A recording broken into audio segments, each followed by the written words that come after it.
탈부착할 때는 이제 오픈에다 놔두시면 되고, 그 다음에 이제 자전거 탈 때는 여기 빨간색 온 있죠.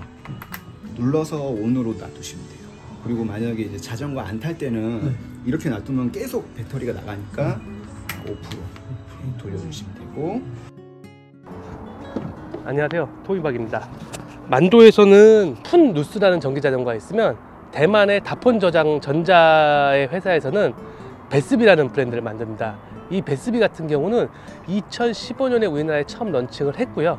제가 전기자전거를 이번에 많이 구매하려고 알아보는 거 있었는데, 저를 찍지 말고 자전거를 제가 이걸 왜 샀냐면, 그러니까 미국의 슈퍼 같은 경우는 너무 브랜드가 너무 가격도 비싸고 그리고 너무 좀 힙하더라고요. 그래서 우리나라 거 브랜드도 봤는데 또 우리나라 거 브랜드 살려면 또 너무 슈퍼를 따라한 것 같은 느낌이 들고 해서 제가 여러 가지 알아봤는데, 제가 삼바라 스포츠에서 예전에 버디를 샀었잖아요. 그래서 대만 자전거에 대한 거를 대만에서 분명히 전기 자전거가 나올 것 같은데 해서 한번 찾아봤는데 베스비라는 브랜드가 있더라고요. 이 베스비는 이거랑 똑같은데 접을 수 없고 여기가 카본 재질로 되어 있는 PS1이라는 제품이 있고요. 그리고 이 PSF1 이건 접이식 자전거. 그래서 카본으로 되어 있는 전기 자전거를 살까 이걸 살까, 어차피 배터리 용량하고 이런 건 다 똑같더라고요. 근데 어쨌든 미니벨로를 본다는 거는 휴대가 편해야 되는 거잖아요. 그래서 접이식 자전거를 사게 됐고요. 뒤에부터 접으면 되는데, 네네. 여기 빼는 게 있어요. 네네. 이렇게 하면은 이렇게 빠지고, 나중에 낄 때는 그냥 해도 되고, 네. 이렇게 해서 홈에 맞춰서. 기아는 그냥 뭐 중간에 놓고 뭐 웬만하면 끝에다 넣는 게 좋아요. 맨 끝에. 네, 맨 끝에다. 네. 여기 네. 제일 작은 기아. 맨 끝에다 놓는 게 좋고, 그래서 뺐잖아요. 네네. 그래서 반을 접자. 네. 이렇게 버리고 싶다. 네.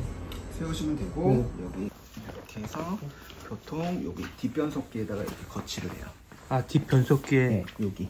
저 변속기 네. 거치하면 돼. 그래서 기스나지 말라고 있는 거예요. 그다음에 이거를 이거는 핸들바는 여기 누르는 네네. 게 있어요. 네네. 누르고 여기 누르면 돼요. 요거 누르 이렇게 하고 눌러서 제껴주시면 돼요. 그러면 이렇게. 마지막 이제 안장은 여기.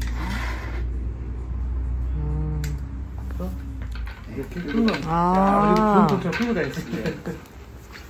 지금 이 컬러 같은 경우는 이 가장 신형 컬러는 이 색깔이랑 빨간색이랑 파란색, 새파란색이 있는데, 구형 같은 경우는 영상에 나오겠지만 좀 된 게 좀 전 거죠. 네. 이게 그 안에 그 폴딩 앞바퀴 폴딩이 바뀐 거예요? 마운트. 마운트. 폴딩 방식은 다 똑같은데요. 네네. 그거를 여기 잠그는 방식 있죠? 네, 잠그는 네, 방식. 그게 여기 빨간 거. 네. 여기 부분이 좀 바뀌었다고 하지만 그래도 컬러가 신형 컬러가 낫잖아요. 저 저번에 버디 자전거도 신형으로 샀지만, 그래서 많은 고민을 겪다가 그냥 신형 컬러를 구매하게 됐습니다. 돈을 좀 더 주더라도. 그래서 PS1이랑 PSF1이랑 틀린 거는 카본 재질로 되어 있다는 거 외에는 크게 차이는 없어요. 그래서 요번에 그냥 접이식 자전거가 제일 중요하기 때문에 고민을 하다가 접이식 자전거를 사게 됐고, 그리고 이 전기 자전거가 좋은 점은 하나가 뭐냐면, 다른 거는 그냥 자동으로 들어가는 방식이 아니고 파스 방식이에요. 예전에 혼다 제 전기 자전거 그 영상에 패스 구동 방식은 페달을 밟으면서 가는 방식이고, 이렇게 구동을 해야지 모터가 돌아갑니다. 그래서 그냥 가만히 있으면 모터가 돌아가진 않아요.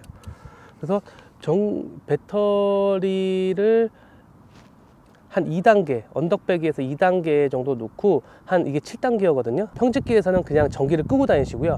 그리고 그냥 오르막이랑 그런 데서는 전기를 S모드로 하시는 게 제일 좋을 수도 있습니다. 근데 저는 S모드보다는 그냥 1, 2, 3을 자기가 알아서 조절하는 게 제일 낫다 생각을 듭니다. 왜냐면 자전거를 타려면 내가 편하려고 타는 것도 있지만 운동하려고 타는 것도 있잖아요. 그래서 S보다는 1, 2, 3을 자기가 알아서 조정해서 하시면 되는 거고요. 그리고 어플도 있기 때문에 어플로 연결하셔가지고 내 주행 데이터 그런 것도 다 알아보실 수가 있고.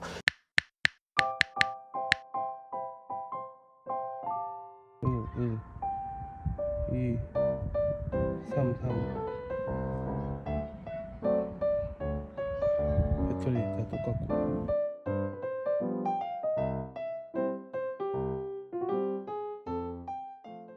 그리고 캐리어 같은 경우는 예전에 제가 이걸 왜 달았냐면 버디 때 접질 않았잖아요. 그 접다가 전기선을 다 씹힌 적이 있었잖아요. 그래서 제가 여기에다는 요번에 캐리어를 달았습니다. 순정 캐리어고요. 그래서 여기다가 유아 시트를 달려고 했는데 거기 그 자전거 사장님은 10km 이상은 놓지 않는 게 좋다 해갖고 제가 삼바라 스포츠에 문의를 해봤습니다. 삼바라 스포츠에서는 애기 무게와 카시트와 총 무게가 25kg까지는 버틴다고 하는데 여기에 적혀 있기로는 최대가 18kg까지 버틸 수 있다고 합니다. 근데 어쨌든 카시트는 안 하시는, 유아 시트는 안 하시는 게 좋은 게 뭐냐면 여기가 낮아요. 그래서 유아 시트를 한다 한들 발이 여기 닿습니다. 그러면 예를 들어 미니벨로에서 뭐 브롬톤 같은 경우는 A 유아 시트가 여기 달려 있거든요. 그래서 그런 건 가능하지만 저 같은 경우는 무게가 100kg가 넘기 때문에 그냥 트레일러를 연결해서 타는 게 좋다고 추천을 합니다. 저도 결론을 그렇게 졌고요. 그래서 여기다 유아 안장 시트는 안 하시는 게 좋을 듯 합니다. 자, 내 나이가 40, 50대 중년이다. 그리고 전기자전거가 필요하다. 그리고 관심이 있다. 근데 요즘 젊은 친구들이 MZ들이 타는 그 슈퍼 너무 비싸도 안 타고 우리나라 거 많이 타긴 하더라고. 제 친구도 우리나라 걸 타긴 하는데 그런 자전거는 너무 좀 내 나이에는 안 맞다. 그러면 일반 전기 자전거처럼 하면서 좀 고급진 걸 원하신다면 베스비가 아닌가 싶습니다. 우리나라에 들어와서 크게 알려지진 않았는데 삼바다 스포츠에서 이제 마케팅을 좀 많이 안 하긴 하는 것 같아요. 네, 그렇지만 저도 여러 가지 전기 자전거랑 미니벨로 여러 가지 비교를 해본 결과 가장 가격대는 좀 있지만 가장 괜찮습니다. 그리고 가격대가 높을수록 팔 때도 제 정상 가격을 받아요. 제가 버디도 잘 팔긴 했거든요. 네, 자동차만 좀 잘못 사가지고 지금 계속 이렇게 하고 있는데 하여튼 저는 제 나이 또래에 약간 추천하는 전기 자전거긴 합니다. 운동도 하고 그 다음에 레저도 하고